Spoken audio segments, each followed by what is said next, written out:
بسم اللہ الرحمن الرحیم الحمد للہ وحدہ والصلاة والسلام علی من لا نبی بعدہ۔ جناب سب حاضرین کو السلام علیکم۔ اور میں چونکہ وہ نام مجھے یاد نہیں رہتے تو بس یہ سب بھی کو السلام علیکم۔ اور یہ جو نشست ہے میاں اشرف ڈولہ صاحب کی یاد میں، یہ میرے اصرار پہ ہوئی ہے۔ مجھ سے انہوں نے فرمائش نہیں کی تھی، بلکہ میں نے ان سے اصرار کیا تھا کہ آپ یہ کریں۔ تو وہ اب کیونکہ عمر کا ایسا دور ہے، صحت وغیرہ کے کچھ مسائل رہتے تھے، تو وہ 2-3 مرتبہ ٹل گئی۔ تو اللہ نے آج جو ہے وہ توفیق دے دی، پہنچ گئے۔ اور ہر آدمی کی ایک آرزو ہوتی ہے جو اسے تنگ کرتی رہتی ہے۔ بعض آرزوئیں جو ہیں وہ اعتماد پیدا کرتی ہیں، لیکن بعض آرزوئیں تنگ کرتی رہتی ہیں، اور وہ زیادہ دیر اگر پوری نہ ہوں تو آدمی کو اس کا نقصان ہونے لگتا ہے۔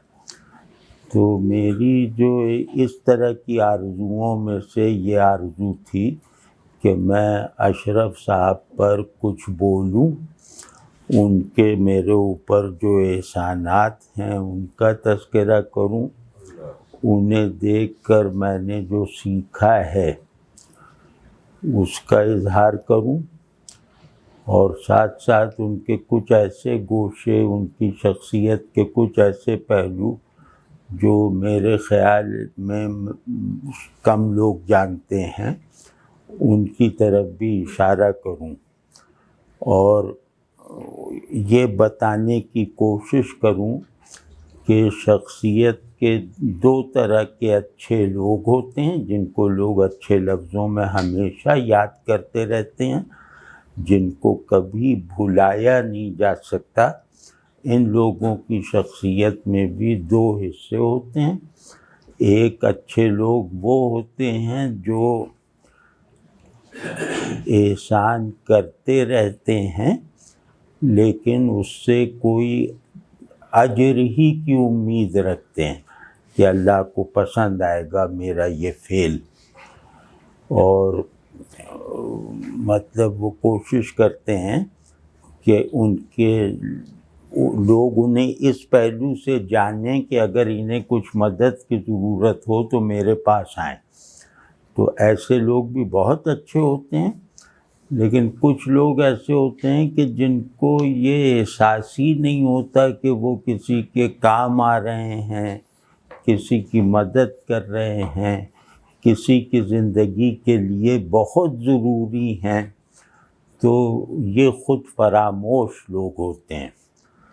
تو میں نے اپنی زندگی میں اللہ کا فضل ہے کہ بہت بڑے بڑے لوگوں کی صحبت اٹھائی ہے، بہت بڑے بڑے لوگوں کی، اور ہر ڈسپلن آف لائف میں، تو صرف مذہبی لوگوں کی نہیں، فلسفی ہیں تو بہت بڑے ہیں، عالم ہیں تو بہت بڑے ہیں۔ اللہ نے اس طرح کی زندگی گزارنے کی توفیق دی۔ تو یوں سمجھیں کہ ایک آدمی کے پاس کوئی 500 صفحے کا بڑی شخصیتوں کا البم ہے۔ اگر میرا جو البم ہے بڑی شخصیتوں کے بارے میں، اس میں 500 سے زیادہ تصویریں ہیں، جنہیں میں نے دیکھا ہے، جن کے ساتھ میں بیٹھا ہوں، جن کی بڑائی اور اچھائی پر میں پوری طرح شاہد ہوں۔ میاں محمد اشرف ڈولہ صاحب رحمہ اللہ، ان کی ایک خوبی ایسی ہے جو میں نے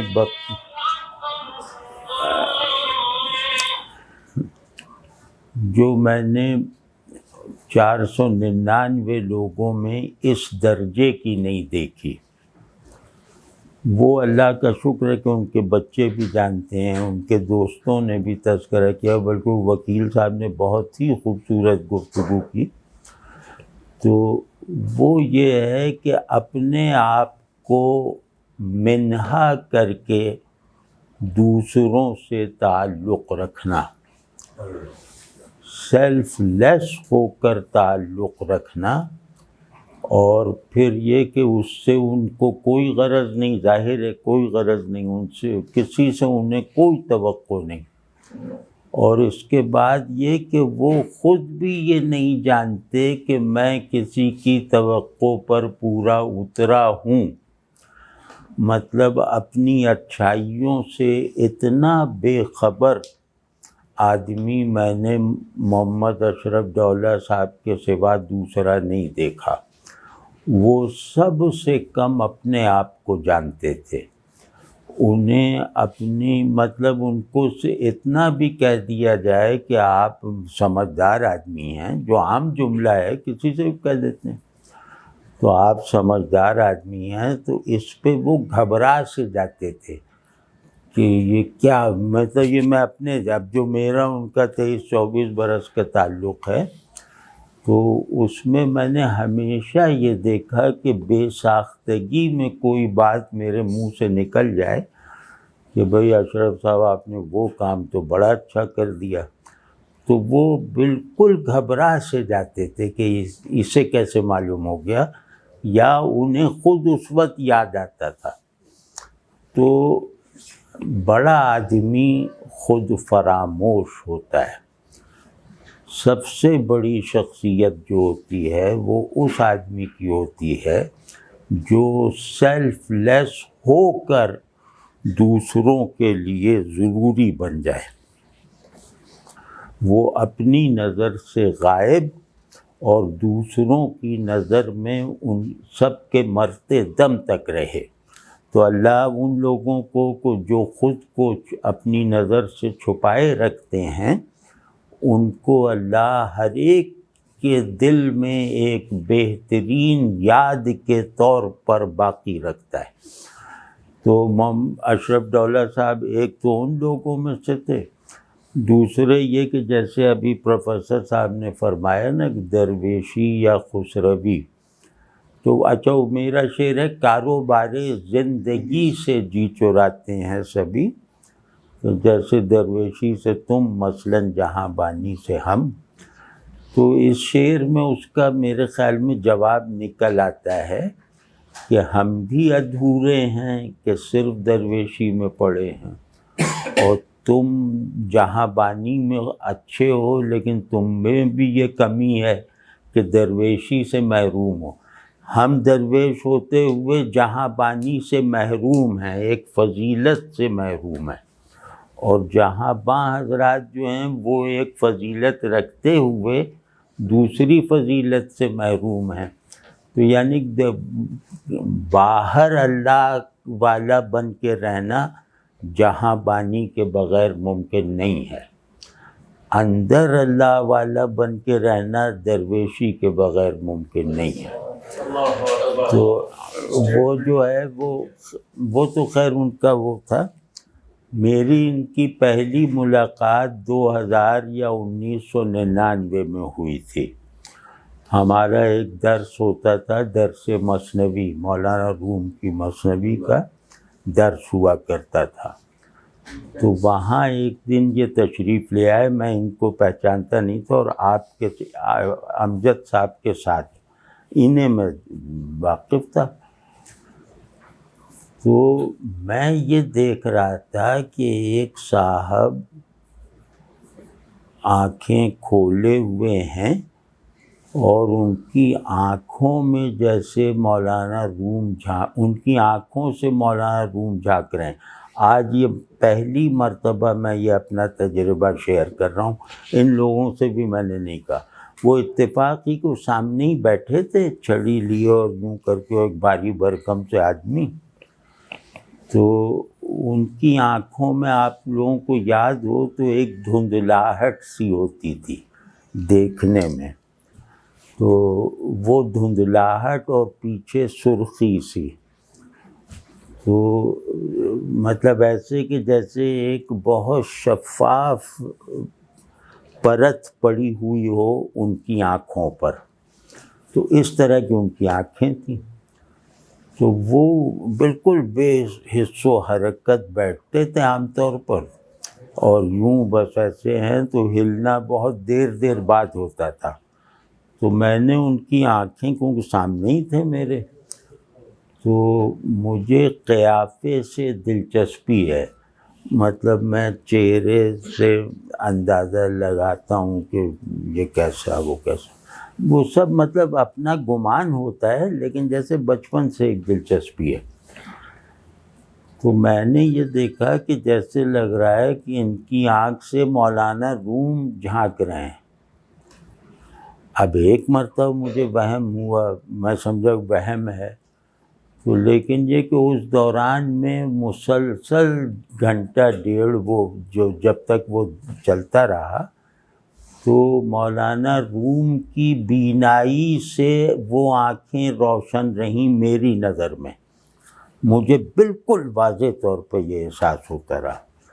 پھر میں ان سے، انہیں یاد ہوگا کہ میں ان سے بہت خصوصی طور پہ ملا اور بہت اصرار کیا کہ آپ ہماری طرف بھی آئیے یا ہمیں بتائیے آپ کہاں رہتے ہیں. تو وہ لمحہ ایسا تھا کہ وہ بہت قسمت والوں کو اللہ عطا فرماتا ہے میرے لیے. وہ لمحہ یہ تھا کہ ایک فلیش میں آدمی خیر کے اجالے کے مرکز میں پہنچ جاتا ہے. بعض لوگ چلتے رہتے ہیں ان کو نہیں مل پاتا محنت کرنے سے، اور کسی کو کوئی ایسا آدمی مل جاتا ہے کہ جو اس پہ ایک نظر کر دے یا اس کی نظر اس پہ پڑ جائے، تو یہ احساس ہوتا تھا کہ مجھے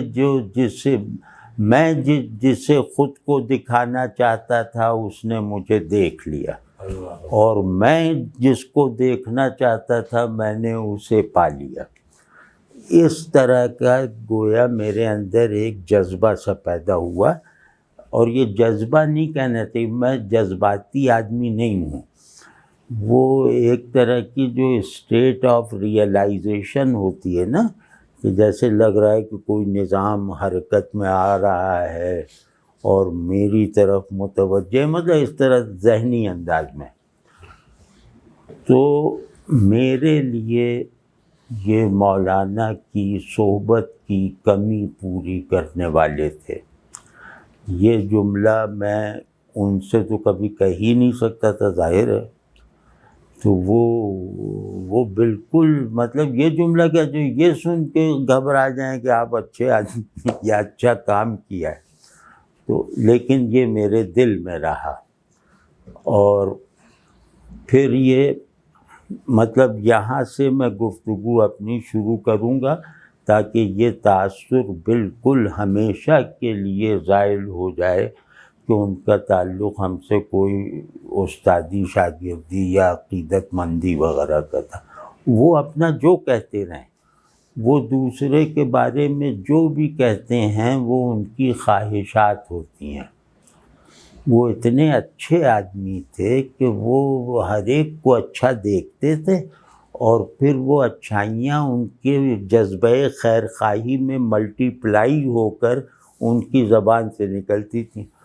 تو وہ جو بھی کہتے ہوں اس پر اعتبار کرنے کی زیادہ ضرورت نہیں ہے. ہم جو کہہ رہے ہیں یہ زیادہ قابل اعتبار ہے، کیونکہ ہم جذباتی ہو کے نہیں کہہ رہے. ہم بالکل جیسے ایک معاملہ ہے جس میں یا تو سچ بولنا ہے یا جھوٹ بولنا ہے. تو اس پہلو سے میں بات کر رہا ہوں. دوسرے یہ کہ میں نے ان جیسا یعنی کہ ان کے بارے میں کہا جا سکتا ہے کہ بعض لوگوں کو اللہ نے علم دیا، بعض لوگوں کو اللہ نے فلاں وصف دیا، یعنی بڑے بڑے اوصاف. اگر مجھ سے کوئی پوچھے کہ اشرف صاحب کو اللہ نے ایسی کون سی قابل رشک چیز دی ہے جو مل جائے تو علم اور دیگر فضائل کی طلب چھوٹی طلب بن جاتی ہے، تو مطلب جیسے آپ پی ایچ ڈی کر کے دوبارہ کہیں کہ میں میٹرک پاس کروں، علم کی طلب اس وصف کے آگے ایسی ہے جیسے آپ پی ایچ ڈی یا آپ وزیر بن جائیں اور اس کے بعد کہیں مجھے سیکشن افسر لگا دو. تو وہ تھی کہ اللہ نے انہیں تعلق کے خمیر سے گوندھ کر بنایا ہے. اگر کسی انسانوں کا سب سے بنیادی وصف، سب سے بڑا وصف تعلق ہے. یعنی آپ علم نہ ہو آپ آدمی رہ جائیں گے، آپ کے اندر طاقت نہ ہو آپ آدمی رہ جائیں گے، آپ بہت اچھے مقرر نہ ہوں آپ آدمی رہ جائیں گے، لیکن آپ تعلق سے محروم ہیں تو اب آپ آدمی نہیں رہ گئے. تو کیونکہ آدمی ہے نا سوشل بینگ ہے، وہ انٹلیکچول بینگ نہیں ہے آدمی. مطلب اس کی جو بیسک تعریف ہے یہ کہ یہ سماجی وجود ہے، یعنی یہ تعلق کے اصول پہ زندگی گزارتا ہے. تو میں نے اس بات کو کچھ لوگوں میں جن میں مجسم دیکھا ہے، ان میں سے ایک اشرف صاحب تھے. مطلب ان کا تعلق اگر 1000 سالہ پرانی شخصیت سے پڑھنے اور سننے کی بنیاد پہ بھی بن گیا ہے تو وہ ان کی صحبت میں رہتے تھے. مطلب ان کا ہر تعلق جس سے ہے اسے غائب نہیں ہونے دیتا تھا. جیسے یہ کہہ رہے تھے نا کہ وہ درویش وہ جو مسندیں پڑی ہوتی ہیں وہ گزرے ہوئے لوگوں کے لیے، تو وہ بہت اچھی تمثیل تھی. مطلب اشرف صاحب جس سے بھی تعلق رکھتے تھے چاہے وہ 5000 سال پرانی شخصیت ہو، وہ ان کے لیے پریزنٹ رہتی تھی. وہ اس سے جیسے ایک مکالمے تک کی نوبت میں رہتے تھے. ایسے مطلب ان کے اس طرح کے سینکڑوں تعلق تھے رشتہ داروں میں، اپنی برادری کی تاریخ. اب انہوں نے اپنے خاندان کی تاریخ مجھے حفظ کروا دی، تو وہ کہ یہ وہاں سے گھوڑے آتے تھے اور یہاں مہمان خانہ تھا اور یہ وہ، تو مطلب سب مجھے یاد ہے. تو وہ کیا کہ وہ اپنے بڑوں کو جیسے اپنے محبوبوں کو اپنے دوستوں کا محبوب بنانا چاہتے تھے. تو یہ آج کل کہاں ہے؟ اول تو ہمارا محبوب ہی اس لائق نہیں ہے کہ ہم اسے آپ کے سامنے رکھ سکیں. تو وہ اپنے ہر محبوب کو اپنے ہر تعلق والے کا محبوب بنانا چاہتے تھے، اور اس سلسلے میں وہ خاصے پرجوش بھی تھے اور بعض مرتبہ بہت مبالغہ کر جاتے تھے. لیکن ان کا دل چاہتا تھا کہ بس ہمارا محبوب ہماری پوری برادری کا محبوب، ہمارے گاؤں کا محبوب سب کا بنے. تو ایسا آدمی، اور وہ تعلق میں کبھی بھی میں نے نہیں دیکھا کہ وہ کسی بھی شخص کے بارے میں اپنے اچھے تاثرات کا اظہار کرتے ہوئے کبھی اپنا ذکر بیچ میں لائیں. یہ جو لوگ کسی قابل ہوتے ہیں نا وہ یہ سمجھ سکتے ہیں کہ یہ کتنا بڑا ایثار ہے، یہ کتنی بڑی بے نفسی ہے کہ میں آپ کی مدح کرتا رہوں اور بیچ میں کہیں بھی اپنا ذکر نہ لاؤں جس سے یہ ظاہر ہو کہ میں آپ کے کوئی قریب ہوں. تو اشرف صاحب کی یہ عادت تھی کہ ہمیں آخر میں پوچھنا پڑتا تھا کہ یہ سب آپ کو کیسے پتہ؟ تو کہتا ہے اس میں وہ یہ ہو گیا وہ ہو گیا، ایک آدھ فقرے میں کہ ہم نے وہاں دیکھ لیا تھا وہاں کر دیا تھا. کبھی نہیں. مطلب یہ دوسرے کی اچھائی کو سمجھتے تھے بیان کرتے ہوئے کہ میں اپنا حوالہ دے کر اس اچھائی کے بیان میں ملاوٹ کر دوں گا. اب یہ ان کا دوسرا رخ تھا. اور تیسرا یہ کہ یہ جانتے ہیں یہ ان کے بیٹے جو ہیں سب کی خاندانی اس میں بات کرتا ہوں. ہاں ایک بات اور کہہ دوں تو پھر ذرا سا دل کی باتیں کرتے ہیں. اشرف صاحب اصطلاحی طور پہ فلسفی یا کسی ڈسپلن آف نالج کے ماہر نہیں تھے. یعنی اصطلاحی طور پہ جیسے لوگ ماہرین ہوتے ہیں مختلف علوم کے، لیکن ہر علمی موقف پر ایک جچی نپی تلی رائے دینے اور اس پر اپنا موقف قائم کرنے اور اس کو اپنے لیے کسی لائق بنانے کی صلاحیت وہ اس ڈسپلنس کے میں رہنے والوں سے زیادہ رکھتے تھے. اب یہ بات میری کبھی سمجھ میں نہیں آئی، آج بھی نہیں آتی، کہ فلسفے پہ بات کر رہے ہیں، کچھ سوال آیا کہ بھئی وہ یہ ہے، اب اس میں کسی نے کہا کہ ہاں یہ اس طرح سے ہے، اب ان کے پاس اپنے سوال کا وہ جواب آ گیا جس کی انہیں تلاش تھی علمی طور پر، لیکن جیسے ہی وہ جواب آیا اور وہ انہوں نے قبول کر لیا کہ ہاں مسئلہ حل ہو گیا، ویسے ہی وہ کہتے تھے کہ ارے اس جواب سے ایک نئی جہت بھی کھلتی ہے اور وہ نئی جہت بھی فلسفیانہ ہوتی ہے. تو وہ جواب دینے والا حیران رہ جاتا تھا کہ اس جہت کا تو مجھے اندازہ ہی نہیں تھا. ان میں اللہ نے اس طرح کے ملکات رکھے ہوئے تھے، ان کا ذوق علم اتنا پختہ تھا کہ فہم علم اس کے آگے کمتر رکھتا تھا. اور یہ صحیح بات ہے، برفی آپ بناتے ہیں تو اور ہم کنزیومر ہیں تو برفی کو تو آپ زیادہ جانتے ہوں گے نا. چاہے آپ اب ایک آدمی ہے وہ برفی چکھ رہا ہے، دوسرا ہے جو برفی کے سارے اجزاء جانتا ہے، تو وہ اجزاء جانتا ہو، اس کی نیوٹریشن ویلیوز جانتا ہو، تقریر کر سکتا ہو، لیکن جو چکھے ہوئے ہے اس کے برابر تو نہیں ہے نا. تو وہ چیزوں کو فوراً چکھ لیتے تھے. یہ میں نے ان میں ایک عجیب وصف دیکھا ہے کہ بڑی سے بڑی، یعنی ہائیڈگر وغیرہ، یہ ماحول ایسا نہیں کہ میں وہ مثالیں دوں، لیکن جیسے بہت مشکل فلسفیانہ نکات ہیں تو وہ ذرا سا ان پہ بس کھل جائیں کہ ان کا ذہن حرکت کر جائے اس کی طرف، تو جیسے ہی وہ ان پہ کھلتا تھا وہ اسے جذب کر لیتے تھے، اور جذب کرنے کے بعد جو اس کے بارے میں وہ ایک دو فقرے کہتے تھے وہ اس مسئلے کے فہم سے زیادہ علمی وقت کے حامل ہوتے تھے. تو یہ اب یہ انشاءاللہ یہ والی جو ان کے ذہن اور اس کی بلندی کی باتیں ہیں، یہ اللہ نے چاہا تو ہم اپنے اینڈ پہ کریں گے جہاں اس طرح کا کہ طالب علم آتے ہیں.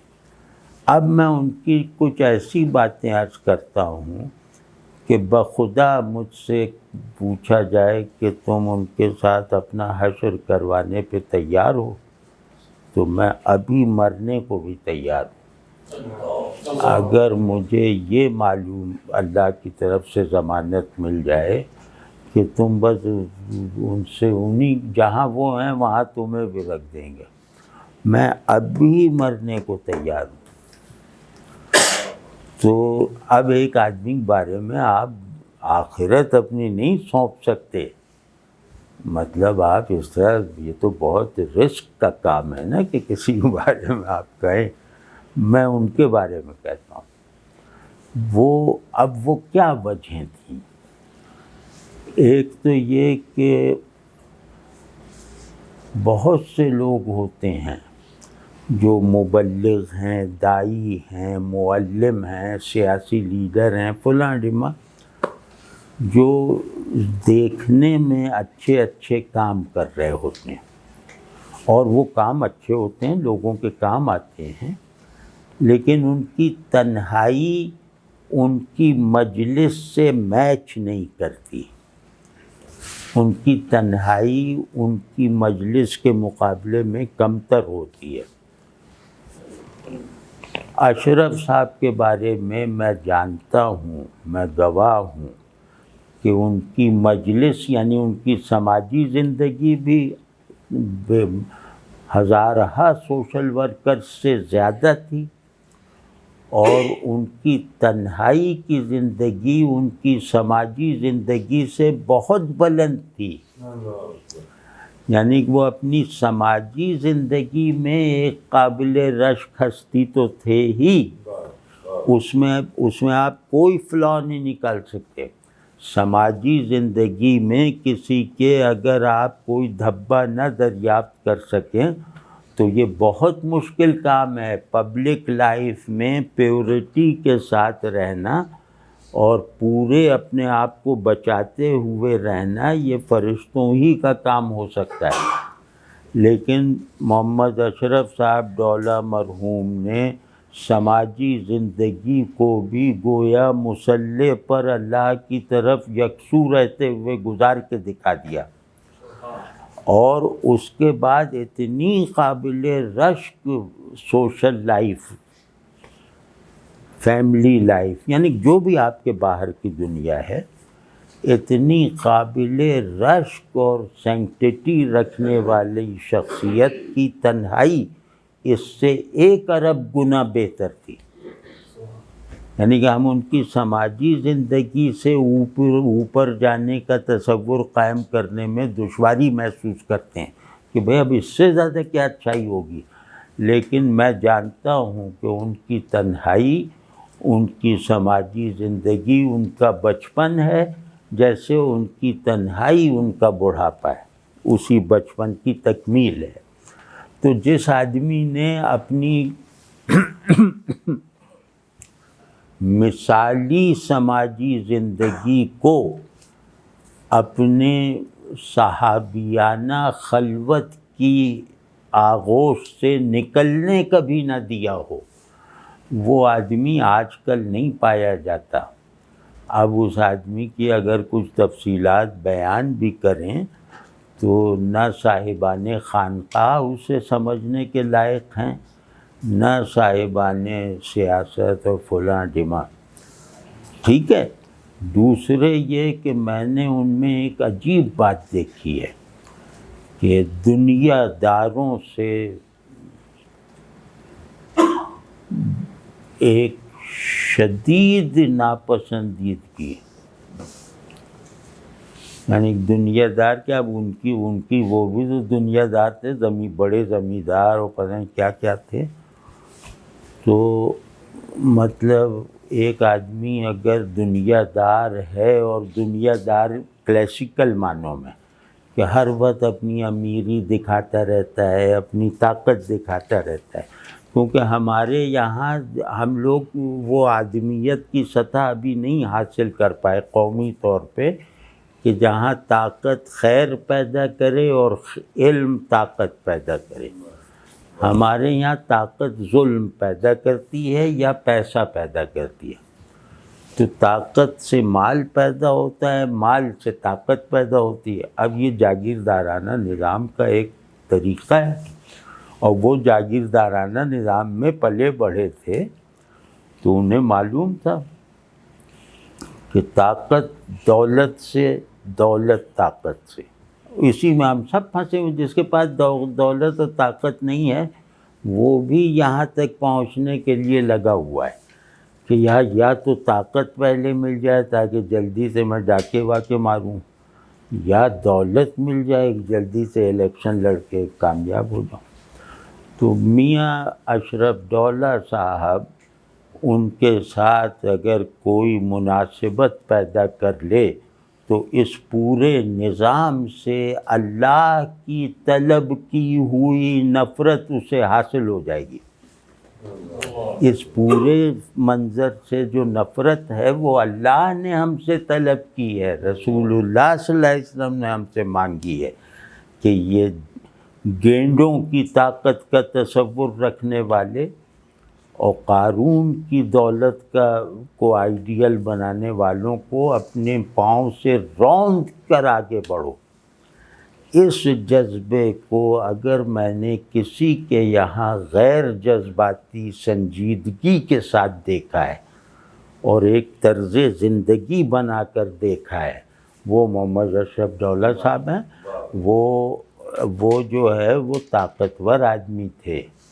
وہ اگر ہم اپنے کلچر میں رہ کے دیکھیں تو وہ اپنے علاقے کے ممتاز لوگوں میں تھے اور طاقتور آدمی تھے، ان کا کیریئر بھی طاقتور آدمی کا سا تھا، مطلب وہ طاقت رکھنے کے ذرائع کے مالک تھے۔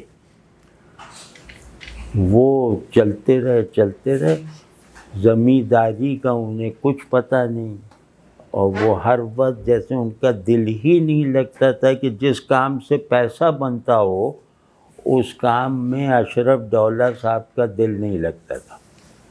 اب آپ ذرا غور فرمائیے کہ آج کے ماحول میں ایک آدمی ہر اس عمل اور ایکٹیویٹی سے فاصلہ رکھنا چاہتا ہے جس سے پیسہ جنریٹ ہوتا ہو، وہ اپنے آپ کو دور رکھنا چاہتا ہے، مطلب اولاد کو تھما دیا، ان کو تھما دیا، یہ کر دیا، خود نہیں۔ اور اس کے بعد یہ کہ جس کو معلوم ہو کہ میں کسی کو نقصان پہنچانے کی طاقت بھی رکھتا ہوں، طاقت کا ہمارے یہاں تو یہ جاگیردار وغیرہ کیا ہیں، یہ بالکل نفسیاتی مریض ہیں، مطلب یہ جو ایک طبقہ ہے کہ یہ سمجھتے ہیں کہ میں اسے ڈرا سکتا ہوں، اسے نقصان پہنچا سکتا ہوں، اور وہ یہ بات مانتا ہے۔ اب یہ پگڑی اونچی کر کے ایسے بیٹھے ہوئے ہیں۔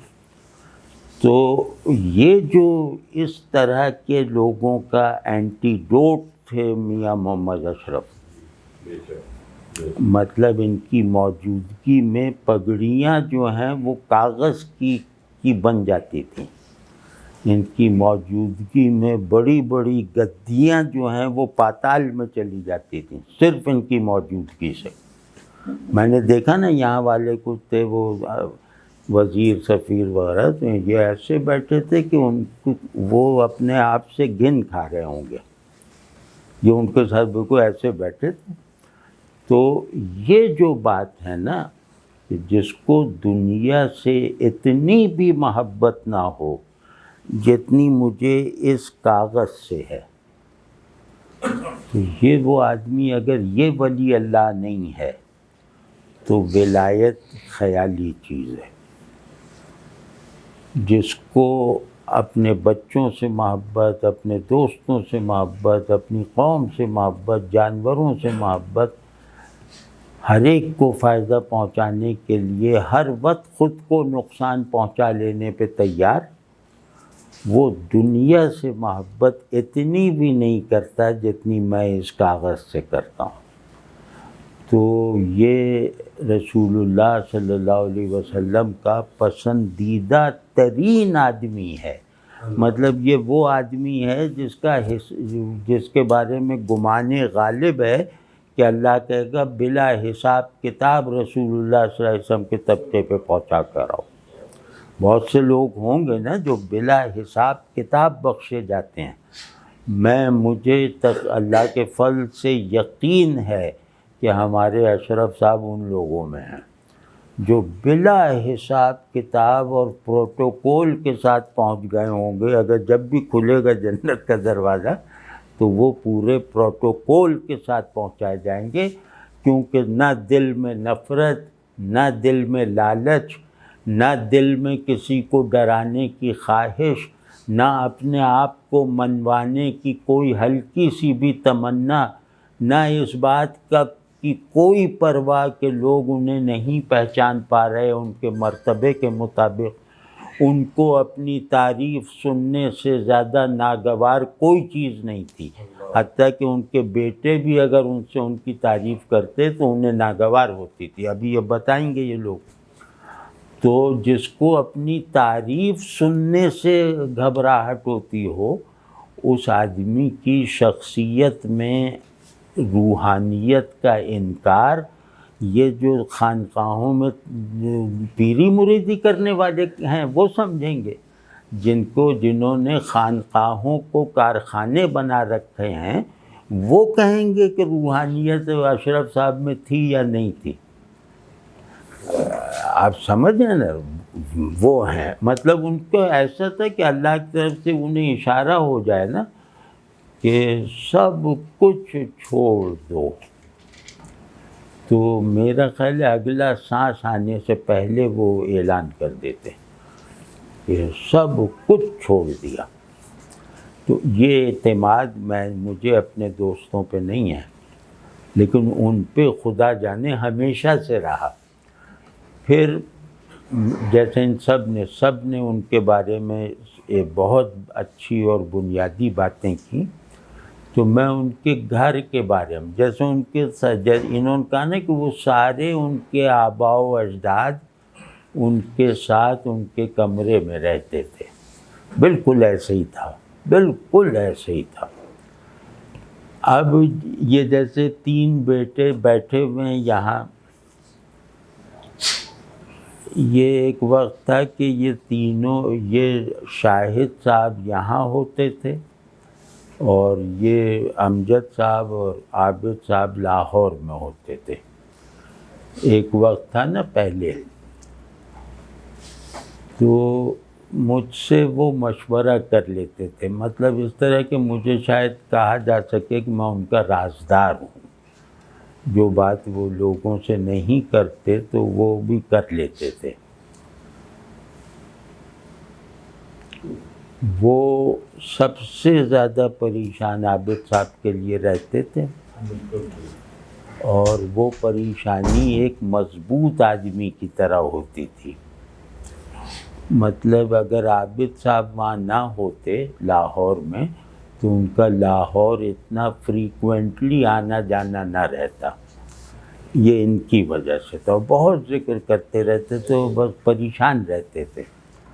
ان پہ وہ جیسے ان کو وہ بنانا چاہتے تھے کوئی فلاسفر ٹائپ کا بڑا وہ تو ان کی علمی چیزوں پہ پوری نظر رکھتے تھے، ان کے تمام مسائل پہ پوری نظر تھی، ان کے تمام کاموں پہ ان کی پوری نظر تھی۔ مطلب انہوں نے کل کیا لکھا ہے وہ انہیں معلوم ہوتا تھا۔ ان پہ وہ فخر کرتے تھے، ان کو وہ جیسے اس طرح دیکھتے تھے کہ میرے بعد یہ، کہ جیسے ہم باقی بھائی فارغ رہیں، یہ کرتے رہیں، اور یہ جیسے ان کا کردار ابھی ان دو کے ساتھ یہ نبھائیں۔ تو ان کے اوپر ان کو اس طرح کا بھروسہ تھا شاہد صاحب پہ کہ میرے جانے کے بعد بھی میں ان کی شکل میں موجود رہوں گا۔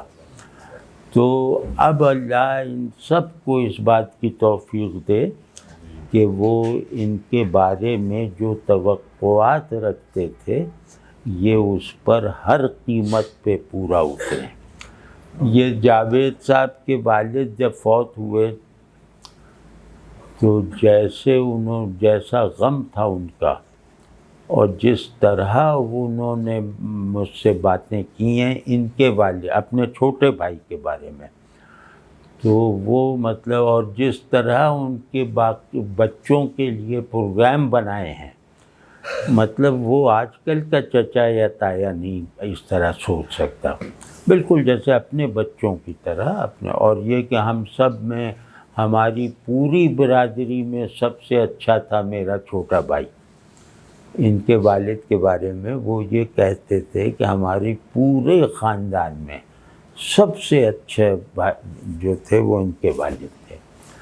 تو اس طرح مطلب ہر ایک کی تعریف اور یہ وہ سب وہ تھا۔ تو اب جو ہے وہ آخری بات میں عرض کرتا ہوں کہ باتیں بہت ہیں، لیکن وہ باتیں ایسی کہ اس میں مجھے اپنا حوالہ بھی دینا پڑے گا، تو وہ نہیں۔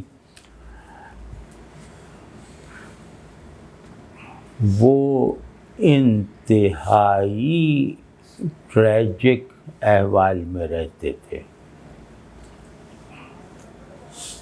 انتہائی دکھی آدمی تھے، انتہائی اداسی اور افسردگی میں انہوں نے کم از کم 40 سال گزارے، اور اتنی شدید اعصابی ٹینشن تھی کہ وہ کسی جوان اور صحت مند آدمی کو بھی ہو جاتی تو وہ اس کے اعصاب توڑ دیتی. تو اور کچھ ان کی صحت کے ایسے مسائل تو، اور لیکن کبھی ان کی زبان سے ان کا کوئی مسئلہ نہیں سنا. مسئلہ کیا کہ ان کے ساتھ یہ ہو رہا ہے، ان کے ساتھ وہ ہو رہا ہے، ان کے ساتھ وہ ہو رہا ہے. تو جس آدمی کو اپنی المناکی پر یعنی اپنے دکھوں کو چھپائے رکھے، اپنے دوستوں سے بھی، اپنے بچوں سے بھی، اور پھر ان کے دکھوں کو اپنے دکھوں پر ترجیح دے، یہ مطلب اللہ سے دعا کریں کہ ہم لوگ ایسے بنیں. میں دعا کرتا ہوں کہ اللہ مجھے ایسا بنا دے، اور ورنہ ان کو شدید ترین ڈپریشن، شدید ترین انگزائٹی. کیونکہ میں تھوڑا سا اس فن کو جانتا ہوں تو مجھے معلوم ہے کہ وہ قابل برداشت نہیں ہے. اللہ نہ کرے کسی پہلوان کو بھی ہو جائے تو وہ کانٹا ہو جائے گا. اس میں انہوں نے 40 برس گزارے ہیں، یعنی 2-4 دن کی بات نہیں ہے. اور ان کے قریب رہنے والے لوگوں کو ان کی اس تکلیف کی وجہ سے کبھی بھی احساس نہیں ہوا ہوگا کہ یہ ہمیں نظر انداز کر رہے ہیں. آپ معلوم ڈپریشن اور انگزائٹی والی جو کیفیت ہوتی ہے، اس میں دوسرا برا لگنے لگتا ہے. مجھے ہوتی نا تو مجھے اپنے بچے برے لگنے لگتے ہیں یار جو لوگ ہیں.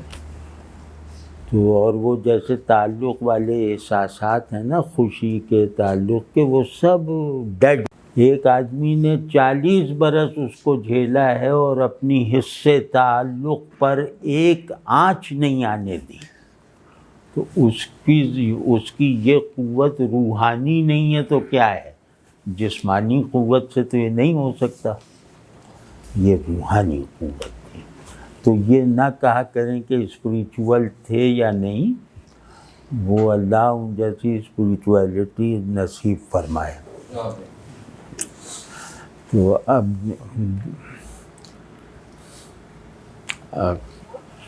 میں کہہ چکا، اب دعا کروا دیں. کوئی کسی صاحب کو کچھ فرمانا ہے؟